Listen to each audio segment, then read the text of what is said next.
across the rooftops, leaving inky pools on empty pavements. At this time of the year, it was an indoor world. Behind dense green curtains, 5 women sat in what had once been the front parlour, narrowing their thoughts in the overheated air. The house was owned by Kate Summerton, a prematurely grey housewife who had reached the age at which so many suburban women faded from the view of men. As if to aid this new invisibility, she tied back her hair and wore TV screen glasses with catalogue slacks and a shapeless fawn cardigan. Her guests were all neighbours except Madeline Gilby, who worked in the cost-cutter supermarket on the Old Kent Road and was disturbingly beautiful, even when she arrived still wearing her blue cashier's smock. Kate had known her for almost 3 years, and it had taken that long to convince her that she possessed a rare gift beyond that of her grace. The small brown moth batted feebly once more, then sank to the tablecloth. It was losing strength. Madeline furrowed her brow and pressed pale hands to her temples, shutting her eyes tight. "He's tiring.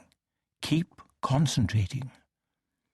The broad bar made one final attempt to escape through the top of the glass and fell back. One wing ticked rapidly and then became still.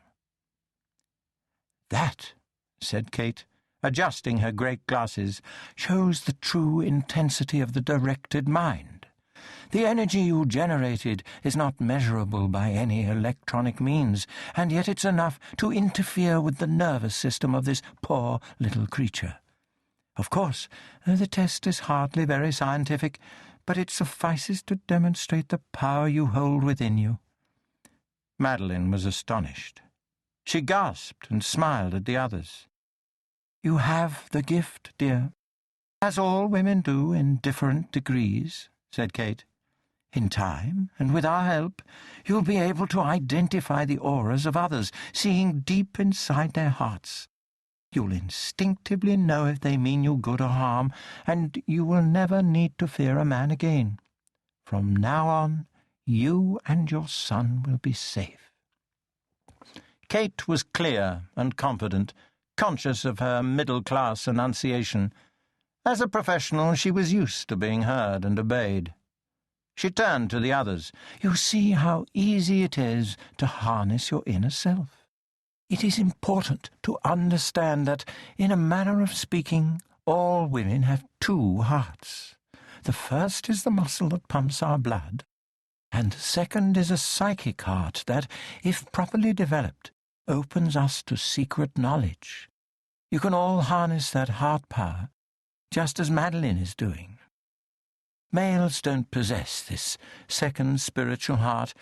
They have only flesh and bone. They feel pain and pleasure, but there is no extra dimension to their feelings, whereas we are able to find deeper shading in our emotional spirituality. This is the defense we develop against those who hurt us and our children, because most men do eventually, even if they never intend to. They are fundamentally different creatures and fail to understand the damage they cause. With training, we can open a pathway illuminated by the pure light of truth and see into the hearts of men. This is the breakthrough that Madeline has achieved today in this room." Madeline was unable to stop herself from crying. As a child, she had been lonely and imaginative, used to spending long afternoons with books and make-believe friends, until boys discovered her nascent beauty. Then the nightmare had begun. Now there was a chance that it might really be over. For the first time since she had met Kate, she truly believed that her power existed. "That's it, let it all out," said her mentor, placing a plump arm around her as the others murmured their approval. "It always comes as a shock the first time. You'll get used to it." Madeline needed air. She left the suffocating parlour and passed quickly through the herb-filled kitchen into the garden, where she found her son kicking sulkily at the flower beds that held etiolated rose bushes, each with a single despondent pink bloom.